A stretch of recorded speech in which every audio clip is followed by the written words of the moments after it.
What's up, everyone? This is the Tesla Beat 125. Man, I cannot believe there's what, 14 more days? Let's see, 12 more days of the year. Christmas is less than a week away. And man, what a way to end it. Like I said, we've been just hitting just a lot happening towards the end of the year. And we're going to get into all of that. But first off, how are you guys doing? How was your week? Oh man, what a busy week I've had. I've been on the road, as many people may recall. I left just after the podcast last week. Since then, I've been to Lucid. I've been out to Gig in Nevada. I've been to Redwood Materials. And today I've got a tour at Tesla Fremont, after which I'll be going to Santana Row to see the the much updated Cybercab. I'm busy, John. The lesson is I'm busy. Dude, no one could be busier. But yeah, yeah, just thinking of that, just quick highlights. Like it's wild. Like I was at the Tesla Oasis project on earlier this week. So just seeing the first fully vertically integrated supercharger. They have superchargers, the mega packs, and then the storage or their batteries just being completely integrated. They own the land. So it's just like, again, super cool. We were able to pull, I think, 7.7 megawatts at one point. They can go up to double that. 164 stalls. And then, freaking Tesla hitting all-time highs. I mean, it's just wild what is happening here. I mean, we're up it's not at the all-time high now, but I think the all-time high was 490.49. But just what a year. I mean, we've gone from 225 to now 481 or sorry, $490. And yeah, now we're seeing what is it? I think it was the Model Y unsupervised. The testing's happening right now. This Tesla Cybercab is, as I mentioned, I went there the other night, but the Cybercab is at San Jose. You can't get in it, but you can walk around it. So they have the things around it, so you can walk around it, so you can see everything. And I can't tell you, from a year ago to now, I mean, you're talking like just what I would expect, a very utilitarian, production ready vehicle. So I think that this is probably going to be potentially what they go through. And again, they have gone through the in and out, which is signal for, that this is coming. So I just feel like I said, you can't have like a slower week in the Tesla world. And I mean, I feel like the past couple weeks were, a little bit slow, but man, they're just ending with a bang this year. And that's just 2025 we're talking about. In 2026, Yeah. we've got a whole bunch of crazy stuff coming up that's going to uh, keep us busy, that's for sure. But we're always having to deal with the fudsters, the Tesla Q, the haters in the comments saying, "Whoa, this is the end of the road for whatever reason." We're here every Friday to tell you which of those reasons actually has any merit at all. Some of them have some pretty interesting points to discuss, but most of them are absolute nonsense. That's why you're here. Yeah, exactly. And always let us know in the comments. But quick shout out to Insta360. The Link 2C is an amazing travel companion if you can. It moves with you as you move. It will follow you all the way around wherever you go. And here, oops, sorry, received a call there. But all right.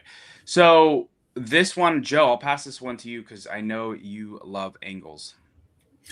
Yes, if everybody doesn't know, triangles are the safest you can make a vehicle in, apparently. So yeah, no, the IIHS has done the testing, and it has proven to be that the 2025 Tesla Cybertruck is the safest truck you can buy. Explains why they're all police vehicles. Go ahead, Brian. Gas, electric, doesn't matter. Safest truck ever tested. That's And huge. that was with the new testing for passengers, for the baby safety and stuff that they added in. Wes, I didn't put it in the deck, but Wes had made a comment that they just threw in a new baby testing for backseat passengers, and in the Cybertruck still destroyed the test. So There's also the testing, Euro NCAP testing, which found that the Model Y is the safest car ever tested of any type, any year, anything. And this is, again, every year the tests get a little tougher to pass. There's new metrics added all the time, and it's still got a 97 out of 100. That's ridiculous, but unsurprising to a lot of us, I think. Yeah, it's not like Tesla makes safe vehicles, or this has been a priority for them going back for, years and years and years. Right. And those Tesla haters, they were definitely right when they said the Cybertruck will be a death trap for anyone inside or outside.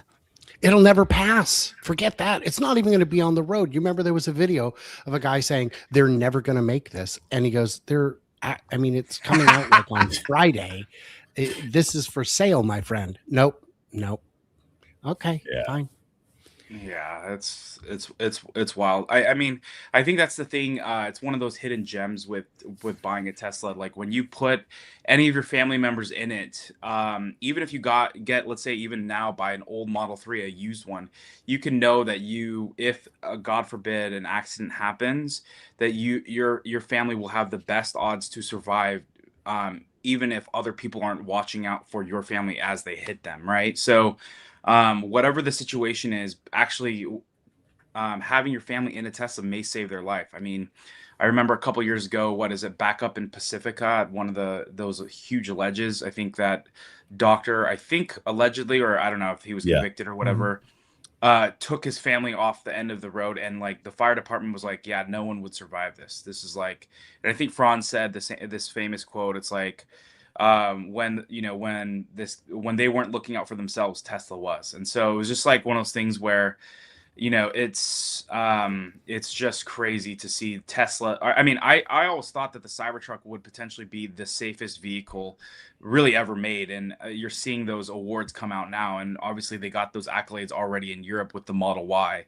So it really could make a difference. And not that we're trying to make you buy Tesla because of safety, but that is one of the main reasons why. I mean, it's one of the main reasons why I want to buy it. Well, if it's not for the safety, then, if you are trying to kill your family in the car by suicide, the other silver lining is at least when you survive, you can then sue Tesla for interfering with your terrible life choices. That's great. How did you know the game plan? Not. Okay. Another one, all of these Tesla killers, man, they just keep, there's a lot of, may they rest in peace, right? So, the Ford F-150 Lightning, is officially, canceled. There is no more going to be made. As I remember, Jim Farley famously said, "Take that, Elon Musk." And it's like, where would I take it? Yeah, exactly. I guess To the bank, because I have an account there, and I don't think you do. My question on Ford is, what'd you spend it on? That's a lot of money, guys. $19.5 billion. What'd you spend it on? Did your skunk works absorb all of it? How much did you spend on marketing these trucks you didn't actually plan to sell? Because I think your marketing budget was more than probably Tesla's development cost. It's insane to look at this and then think, well, because there's a short-term shift in sales policy in one country, let's just throw the whole thing out and get back to selling dyno burners, on which, and you'll notice Jim Farley's announcement, he wasn't saying these are going to be cheaper cars. He said these are going to be more profitable. That doesn't mean cheaper, guys. That means it's going to be the same price. They're still going to squeeze every penny they can out of you. They're just going to give you something cheaper and still charge you top dollar. That's not exciting. And I have never been more disappointed with Jim Farley. I've never felt more that he was being more insincere than in that announcement. I thought it was very cynical and foolish, and that over the 10-year horizon, it will really come back to bite him in the butt. I think he was just trying to, you realize the setting. There was a lot of fear happening right there around the Ford brand. And I think he was just trying to rally the troops with everything that was happening. Who knows what's going to happen in the future? They still got the T3 on the horizon. Unless that gets canceled, then it's really like, yikes. But they have plans. So we'll see what happens. This is good news for Rivian, I think. Good news for Rivian, good news for Tesla. They're the last two electric trucks. Ram, of course, canceled theirs.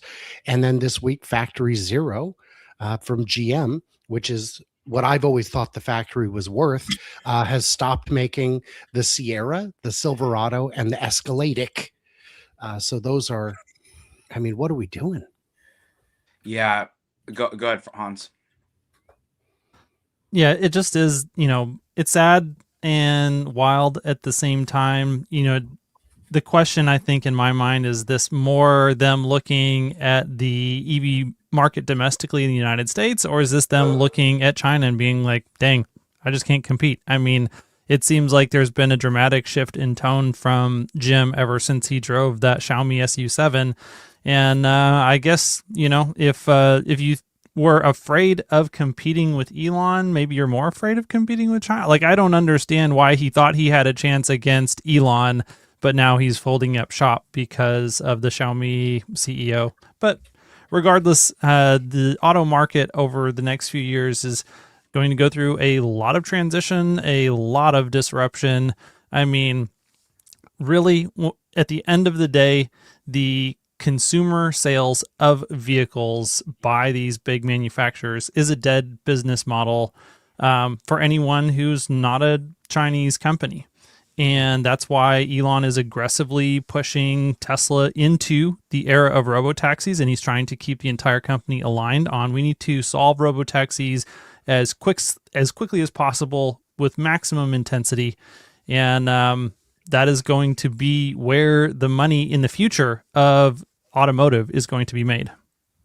You look at Ford looking to Xiaomi to say, what are they doing right? But if you recall, Xiaomi, their CEO, came to California to see the Tesla FSD before it was available in China because he wanted to know. So Ford, you could skip that whole thing and just go look at what Tesla's doing. And it was crazy to me. I thought the CEO of Xiaomi's going to California. Wouldn't he go to Missouri? Isn't that the Xiaomi state? I'm sure that's right. Oh man. Yeah, something like that.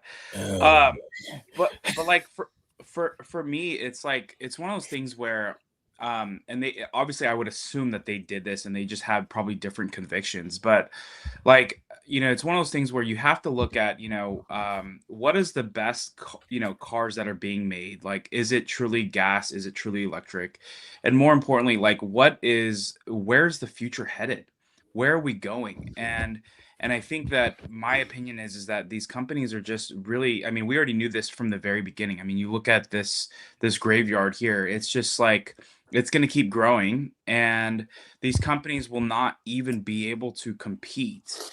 And we already know that they're not able to compete now, but like, I was talking with some people when I was at some of these Tesla events this past week. It's just like, Tesla, we're heading into that next chapter with Tesla, with AI and robotics, and it's becoming very clear. You're seeing it happen with the stock right now, with the stock hitting all-time highs. And I think Joe has a slide later on where it's like, everyone's starting to react and raise their numbers, because that's what this is about, is that, if you're Legacy Auto, it's like, okay, how do I at least make a car that and at least get one flagship EV that you can build around. GM should have not canceled the Volt.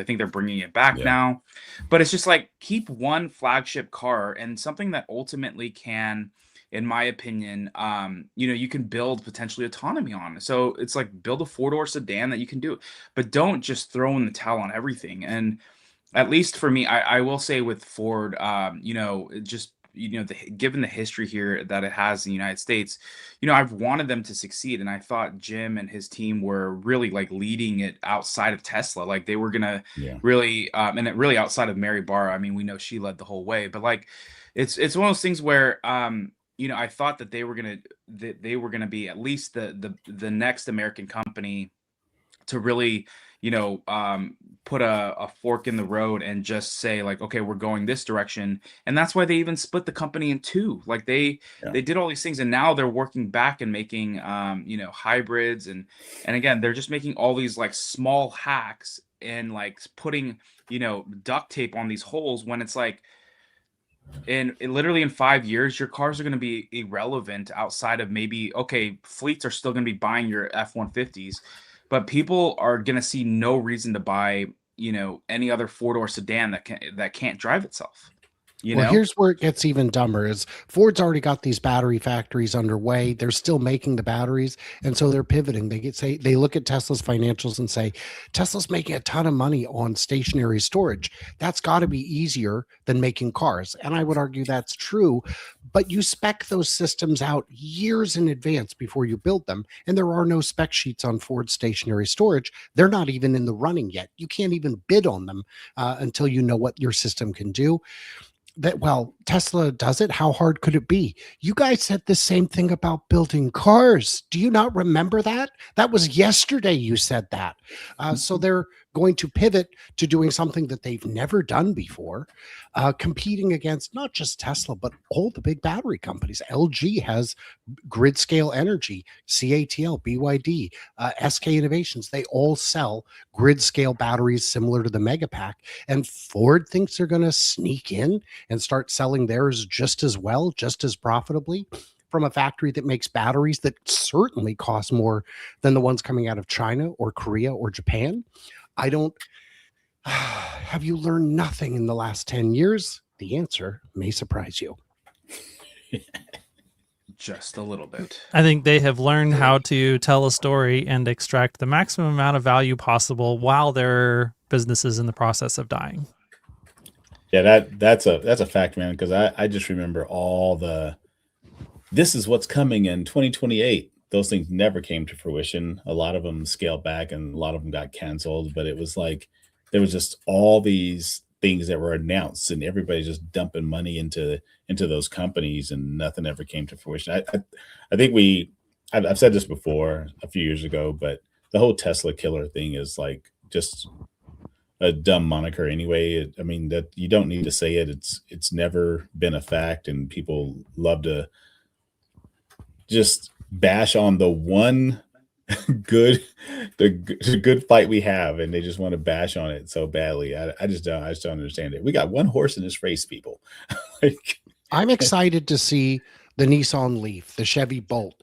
Those don't pretend to be Tesla killers. Those are yeah, aiming to be affordable, $30,000 cars with decent range, decent acceleration, just decent cars. I wouldn't buy one because they don't drive themselves. And driving myself on this road trip, I am well past 99% not driving myself. And that 1% is mostly parking lots where I'm trying to figure out where I'm going. I haven't decided yet. So that's pretty excusable.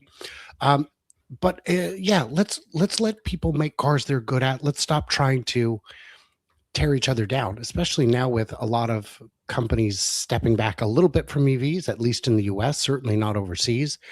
Yeah, find what you're good at and do that. yeah. Yeah, like I said, I think they need to find at least, like I said, like at least make one flagship EV. I would say make it again what can compete. But yeah, we'll see what happens. We will see what happens. I will say that, shout out to all of the holders out there that have really weathered the storm, especially our boy Fred from Electric, who sold all his shares last September.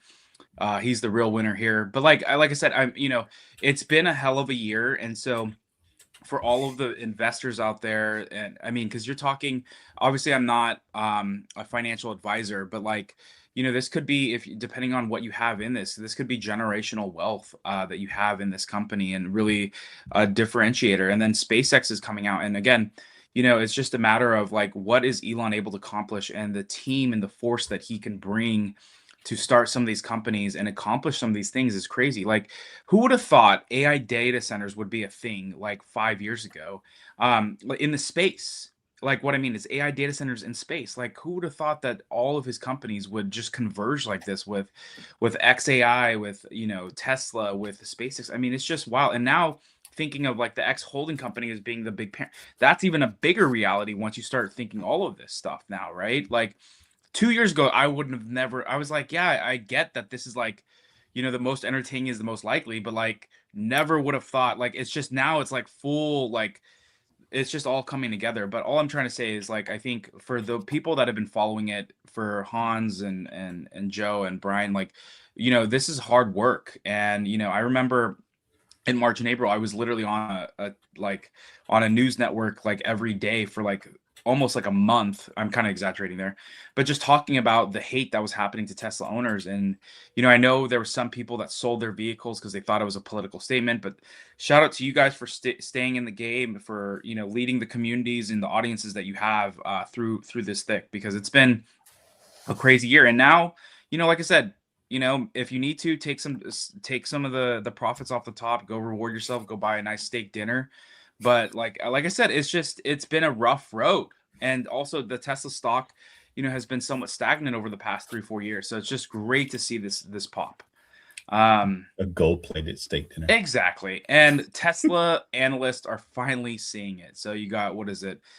Mizuho raised their target. You got Deutsche Bank raising their target. Who else? We got what is it? Choice Securities as well. Like, just you're just seeing it all over the place. And I think, like I said, it is just it's just wild. I mean, we've been talking about AI robotics now probably 2 years, and now it's great to see how all of these people are just kind of, we're seeing a new chapter being, like, the public is starting to believe it. Not that we need their approval on this stuff, but the narrative is starting to turn, and you're starting to see it really fast. Analysts are so on top of it.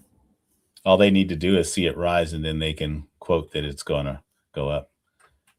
Yeah. Well, I think, like I said, it's not rocket science. Just look at the Model Y. Once you take the driver out of it, think of the economics behind that. It's just, and then now I mean, I haven't even talked about the Cybercab, and it's just crazy. And I know Brian could go off all day about that. All right, Joe, this one to you. Yeah, so if you guys don't know, the FSD has approval in the EU, and I think this is pretty good. I think that we're looking at situations, you start to see that now, like with there's a slide later for Korea as well. You're just starting to see that these people do not work for the California DMV, and they are. I mean, the crazy thing is, like Brian, like I'm over 99% self-driving. I just don't, like, people need to get in these vehicles, man. Like, you can scream from the mountaintops that that's not possible, while everybody below is experiencing it. It doesn't change the facts, man. It's a good vehicle. Self-driving works. Just a little bit. Okay, so so we were there. I was there earlier this week. I did get the badge for going to the iconic Charger, the world's largest. And again, the key stats here: 164 stalls, 12 towing stalls. They will have a lounge at some point. But again, this can charge a massive 15.8 megawatts. Literally all based off of the sun. We were able to do about half that, especially before the charging that's going to be happening on this station during the next couple weeks. So that was cool. But again, the biggest thing here, and actually I was able to record it there. I don't know if you can see the image, but the person on the left, he is the I'm forgetting his name, unfortunately, but he's the head of construction here in California. And Tessa on the right runs, this was partially her project, but she also runs the Tesla Diner as well. So, but they were able to give some keynotes, thoughts on this, and that's kind of some of the stuff we highlighted. So it was just cool to see the full vertical integration, because they've made superchargers, like big ones. They've made huge mega packs. They've made, huge solar farms, but then to tie all three together, that's why this was kind of like a home run for them, kind of like patted on the back. All right, Joe, I'll throw this one to you. That is pretty Tesla, cool. it's kind of SpaceX related. Well, because he's been to the takeover, right? But a spaceman is now in charge of the space program. Jared Isaacman. Hella congratulations to that. That's freaking awesome. Looking back at the history of the heads of NASA, like, I don't think any of those guys had ever been to space. I think he's the first one. It's actually an astronaut that's in charge of the space program. So I think some of them had, but this is a big deal because we haven't seen a director of an agency with real enthusiasm and love for the agency itself. A lot of times, cynical politics being what it is, you'll see people appointed who despise the entire department and want to tear it apart. And that's what I was afraid we were going to see with NASA. We've seen it too many times before. We want someone who's dreaming of the stars, who gets it, but who's a rational, pragmatic person who actually knows how to get things done. I would argue, I would argue. There's no better candidate than Jared. I was delighted to see him nominated the first time, devastated when he didn't get it, and here we are. So this, I think, is good for NASA, good for humanity, if it's not being too extreme to say. Victory for nerds over Victory Duffy's. for nerds. I love it. Mm-hmm. Well, if you've never seen Inspiration 4, like that's all you really need to see to get an understanding of Jared Isaacman, who he is, and why he matters. Yeah, no, he's such a class act, especially the way he handled being having the nomination stripped from him, and then Right. even being called like, oh, he's been a Democrat his whole life, like just all the name calling that was happening, and then just the way he responded, and then the way that he just held positive through the whole thing, and just to see pretty much what since March all the way till now. And then Trump, nominating him himself, and he did, yeah. So either way, it's really really cool. I feel like we've come full circle, and no one better than Jared. Well, it'll be very curious to see what all he's able to cut, because I think that's one of the big reasons why his nomination ended up getting pulled in the first place, because we all know that there's a lot of graft and waste that is going on in these NASA programs. The SLS program specifically has just been, a giant debacle of not innovating and wasting lots of money. It's a terrible program. And so the people that are advocating for these things that have probably been the recipients of, nice payments of money from one form or another, they didn't want to see someone who had a pragmatic view of how should NASA actually spend its budget be in that position. And yeah, now that we have someone in there who really wants to accomplish things in space and not just pay off political special interests, I'm really excited about what the future of NASA could be and the types of new research that will be revitalized and done instead of, continuing to pay homage to 30, 40, 50-year-old technology over and over again. Well, I think you misunderstand entirely what SLS stands for. It's the Super Large Slush Fund, and it was very successful at slushing funds. So I think we have to at least give credit where credit's due. Guys, I am on my way to the Fremont factory. I need to leave now because I am 2 hours plus north. So thank you guys for being here. Thank you Enjoy it. holding down the fort, and I will have all kinds of insights. Whatever it is that I'm actually able to share that isn't covered under the NDA, because of course I honor those. If I sign a contract, I'm good for it. So, but I'll see you gents next week, and to everybody out there, thanks. Later, Brian. But yeah, so I think a hammer does cost $1,000. I think toilet seat covers are definitely $500,000. And how did you know? It's going to be interesting to see what Jared Isaacman can do for the space program, though. All right. So Tesla, if you buy a new Tesla, you will be able to actually get Tesla insurance. I'm not sure. I know that this is for only new Teslas, at least based on what I've read, but super exciting. Hopefully existing owners can eventually purchase this. But Florida is probably outside of California. That's the second biggest state of penetration. And maybe Texas is up there as well. But would be super cool. So yeah, definitely something to check out. If you're about to buy a Tesla before the year end, make sure you go and check that out. All right, Joe, this one's to you. No, I didn't change the title on this. So here we have Be merry. That's a message. the Sweden Union withdraws potentially illegal blockade. So that's a big win for Tesla over in Sweden. The Swedish Union Vision has withdrawn its sympathy blockade against Tesla planned service centers and showroom. So that's major.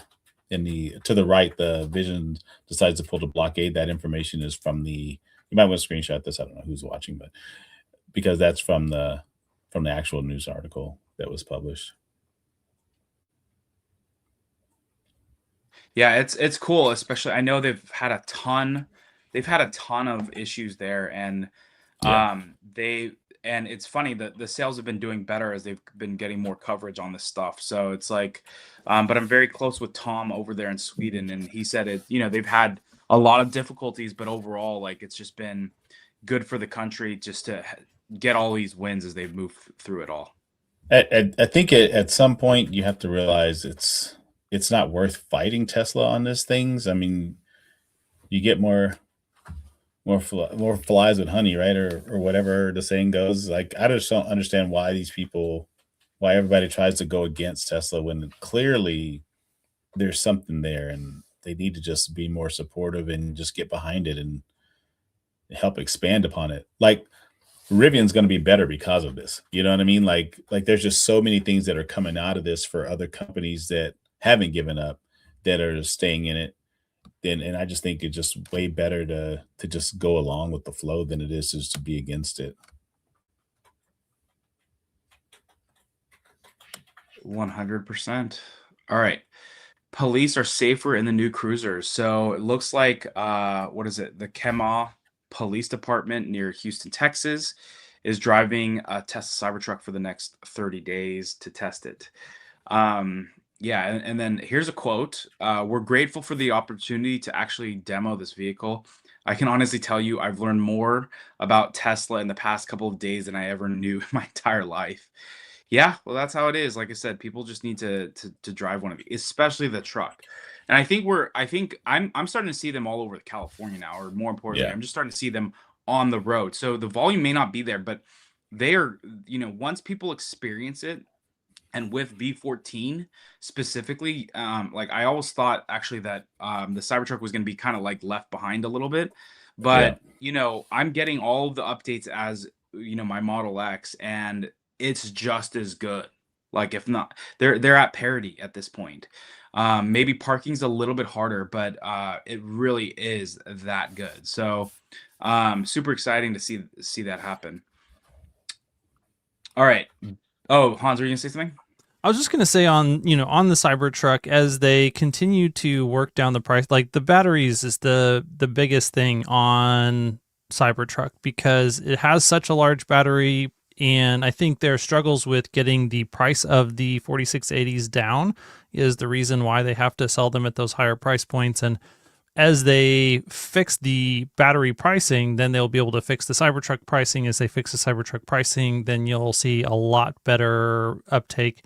And yeah, because at those higher price points, it makes it to where you do need to do the types of jobs that the Cybertruck is not as well suited to, where you're towing large payloads, long distances, in order to get the type of savings that justifies the additional cost if you're using it as a work truck specifically.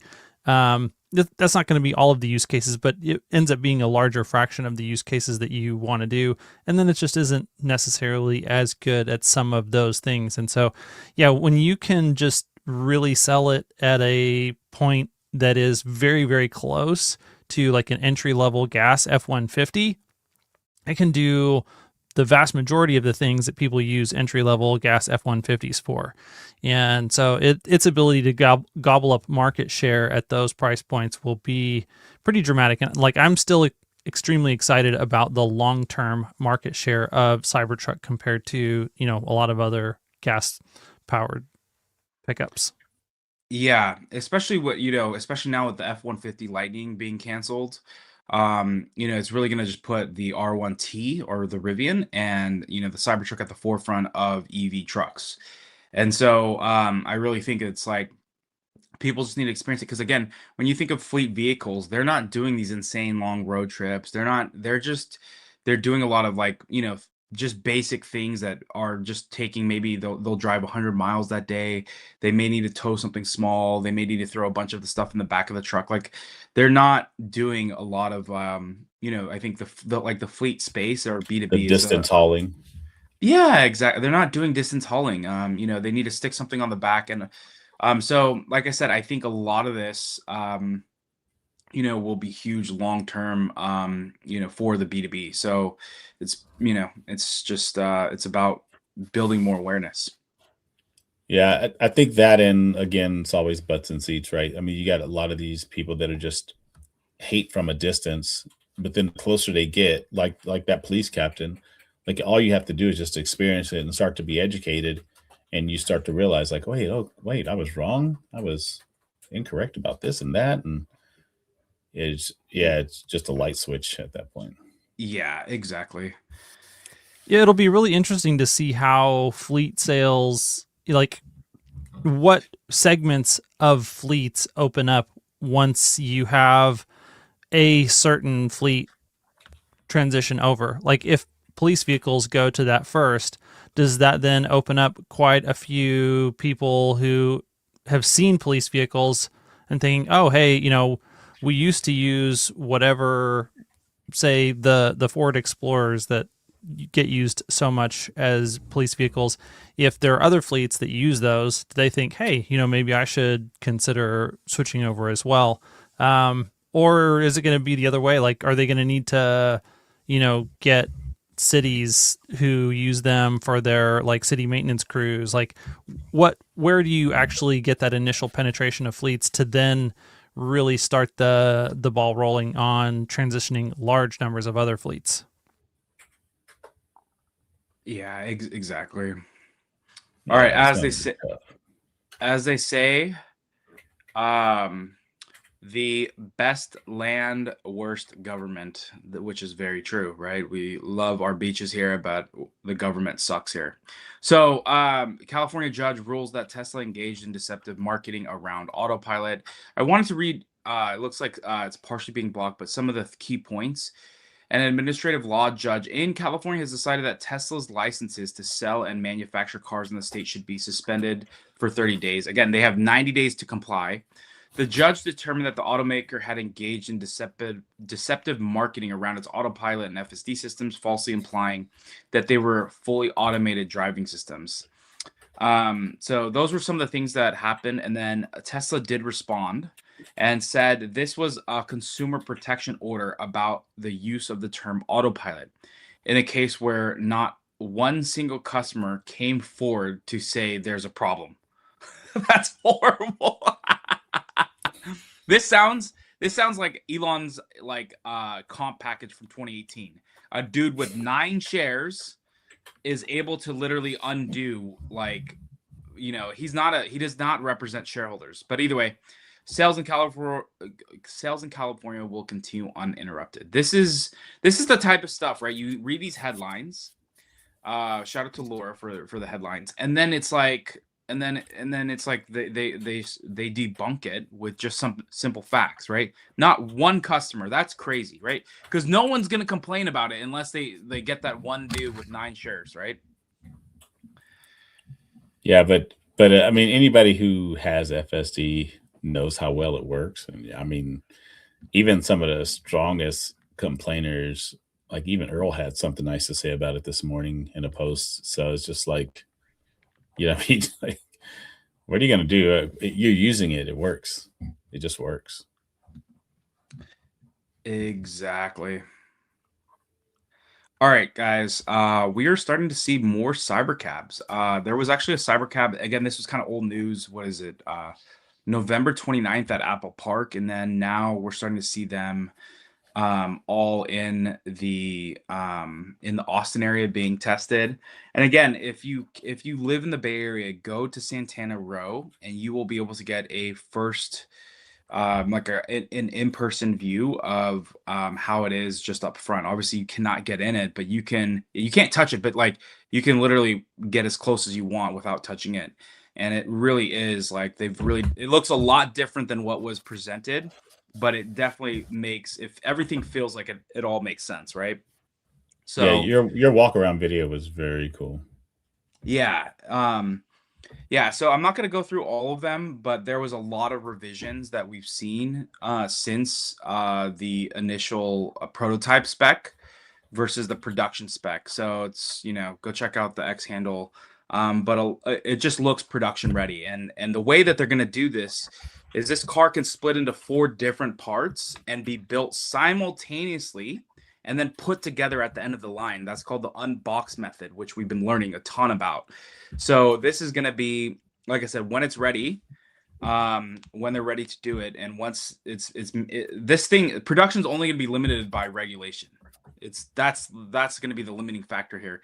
They're going to be able to pump out a ton of these if they need to, but it's just going to come down to where can they deploy them and how many cars can they deploy. All right. I think that may be a little bit simplistic as far as like, this is a completely new manufacturing method, and so that does introduce some bottlenecks and just difficulties in getting started. But that being said, it will probably still be regulation that is overwhelmingly the biggest restriction, which then gets you into the Farzad arguments about, well, then they'll sell other ones with they won't be cyber cabs, they'll be cyber cars with steering wheel and pedals. And I don't know, it'll be very fun to continue to have that silly argument as everything unfolds. But I do think that it's easy to underestimate the difficulty of ramping a brand new vehicle vehicle line, especially on a brand new vehicle assembly architecture and manufacturing process, and think it's going to be easier than it really will be. And hopefully those two things do actually match up pretty well, that as they work through all of the thousands of things that can go wrong to reach a run rate of 1 million cyber cabs a year, that they can match to geographies that they're allowed to deploy them. And the thing that I continue to remind people about is that Texas is kind of wide open for robotaxi deployments, and you can ship a lot of robotaxis just to the state of Texas.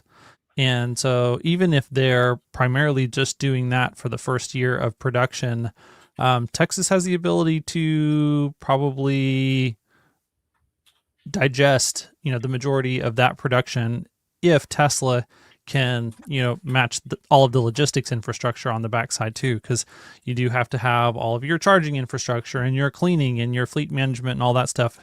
And it is going to be great. I do expect most of that to happen here in Texas and in California, because that's close to where their centers of operation are, and so they're going to want to do those types of things in pilot close by where they've got the factories.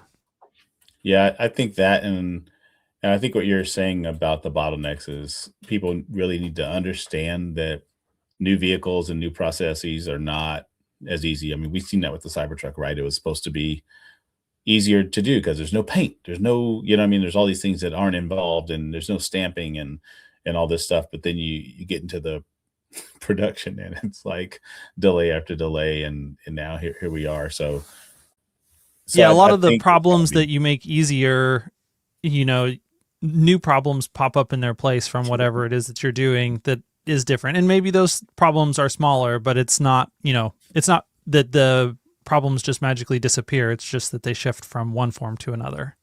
The good thing is the company taking on this challenge is a company that can handle it because they understand manufacturing and at a high scale, and they will definitely overcome the bottlenecks quicker than somebody else would. I mean, the fleet of vehicles that Waymo has out there, and even what's coming with the Zeekr and other things that they have, set up. If they even move forward with Zeekr, I mean, they may end up having to skip straight to Hyundai just due to all of the tariff considerations with China. And so that, can pose a real challenge to Waymo's ability to scale. And if that happens, then they're going to be delayed just to get to the Hyundai level of scaling to a point where Tesla's able to start producing tens of thousands and then hundreds of thousands and then millions of autonomous vehicles per year. Yeah, again, my thought is that I think it's great to have like competitors like Waymo in the space because it allows them to start the paperwork potentially for autonomy in some of these cities, like whether it's like London and some of these other places that they're ahead in. But this will just make things easier for Tesla to get into more cities. And again, I think it's just going to be a matter of like, even if Tesla could produce, 20,000 robotaxis, and even if regulation wasn't an issue as far as, let's say, autonomy in New York, there would be there would be potentially like a traffic regulation that would limit the amount of robotaxis that they let in there. I mean, there's a lot of factors to this, and that's why I think it's like it's not about a matter of how many can they produce. They can, when ready, they can produce as many as they want. It's going to be where are the spots where they can send whatever amount over there, because the thing is we're forgetting they can also send Model Ys there too, and that's what they've been doing, right? So but yeah, either way, it's exciting. We're getting super close to be able to see these things on the road. Like, this is just exciting. In Austin, Texas, it's not even California, they're leading the way, and I'm super super happy to see that, with the move to Texas, it's led to doors opening like this. All right, guys. Joe, I'll pass this one to you. The Korean government FSD experience. So Lee Soo-young has become the first member of the South Korean government National Assembly to share experience of the Tesla FSD supervised. She was really surprised, and her statements are finally to the right. Finally, today I got to experience the Tesla FSD in Seoul, Korea. So it was a Model S. It was pretty awesome that she got to experience that, and she got to enjoy it. And she really was taken aback by everything that she was able to take in. So I think this is like just one of those things that, again, butts and seats, right? Like, people need to experience it. The California DMV needs to, needs to get an FSD right.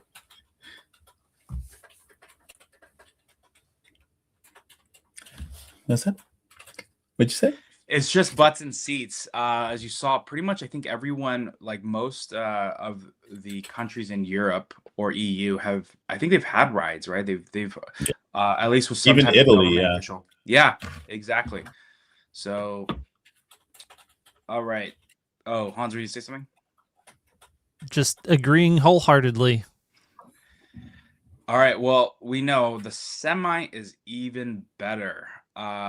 The head engineer of the Semi program, Dan, he just drove the redesigned Semi, which you can see on the bottom left. On the bottom right actually is the old version, but the redesigned version is on the bottom left. It actually looks more like the Model Y and Cybercat. I mean, it just has a completely different vibe. So I'm glad they updated, but it makes sense that they would refresh it. He says our customers are going to love it. So super exciting times ahead for the Tesla Semi program. We're seeing more fleets, like US Foods, just taking delivery and running pilot programs. So and I'm starting to see, Tesla's, I mean, they were doing this more, but I've seen up to 4 semis in the Fremont parking lot delivering locally. Teslas throughout the whole Bay Area. So I don't think anyone's seen them go down to, I think it's gone down to LA with Tesla vehicles, but not anything that I knew that I've seen off the top of my head. But the Tesla Semi is coming. The factory is, I think the whole actual like outdoor structure is complete. They're just working on the inside on mass scale. And I know Brian did a tour in Nevada. They're not giving any insights into the Semi portion of the tour yet. It's not part of the tour yet, but like hopefully in the coming years they can make that either 2 separate tours or one whole tour together. But huge factory out there in Nevada. All right. Well, I just wanted to highlight that number quickly for the battery size. They've been able to get this. This was originally supposed to ship with a 1,000 kilowatt hour battery, roughly. And then when they got the initial pilots, they got it down well below that, but it was still quite above this number that they have 800 kilowatts. So, being able to get that 500-mile range with only an 800 kilowatt hour battery pack instead of an 850, or I think it was like just under 900 if I remember correctly, for all these ones that are they're doing the pilots with in these different fleets. That's a big difference, and it makes a big difference on a couple of, it makes the vehicle lighter so that they can tow more. It obviously means that they can charge faster because they have a smaller battery pack, and it just makes the vehicle overall more responsive. This is a great improvement, and that's really the key unlock to making electric trucking work, is getting your kilowatt hours per mile down as low as possible. And so that number there, the 1.7 kilowatt hours per mile, that is quite an achievement. And they're going to this isn't going to be the end. They're going to continue to improve that in future iterations of the Semi, but it shows that they've made real substantial progress on this vehicle in the last couple of years that they've been doing all this work. And keep in mind that that 500-mile range is tested with a full payload of 80,000 pounds. So you can just imagine, if you're doing half of that, you can already go further. And if you haven't seen the Tesla Semi in person, even with all those batteries, you have a full day cab area in the back that's empty. Like they could these could be like long haulers, like, no doubt. It's insane to look at all the space that's available. Like the full back behind the cab is open. It's a whole empty space. It's pretty wild. Yeah, they have a lot of room. Like, I think that was very clear. Like, if they even wanted to create a sleeper, like all that there's room for it, especially on the top. There's just a lot of space. But yeah, I agree with you. Especially looking at the Model Y performance, that's the latest Panasonic battery that they put on there. It's the first vehicle, and they were able to, maintain like a really nice EPA range of like 308 miles, given the new performance. But this is the this is the latest battery, Panasonic battery, that they put on any vehicle. So yeah, they're always driving efficiency. So it's just seeing that go from, what is it, 1,000 to 800 is just, and still keep all the same ratings is really, really awesome. Well, with that, guys, we are at the top of the hour. No upbeat this week. We will see you guys again. I'll have to huddle, I think, with the team and see what their holiday schedule is. But I know I'll plan to be here next week and the week after, because Christmas and New Year's are the day before. But either way, we will see you guys all next week. Congrats to the all the Tesla holders who have weathered this storm and who potentially even bought more stock. I know I did personally. And it's just been a hell of a year. I just know that whenever Financial Education Jeremy sells shares, or someone like Fred Lambert, it's time for me to buy calls, and that strategy has worked really well for me over the past year. Exactly. And so it. if you can, make sure you give Hans and Brian a follow, and Joe as well. They're tagged here on X or on YouTube as well. Their channels are tagged, so patronize them, subscribe to them, and thanks for all their knowledge. But I also know we are streaming to new channels, so hopefully everyone has a great Christmas if you celebrate, and we will see you guys all next Friday. And who knows what Tesla's going to release in the next week. But have a great week, everyone.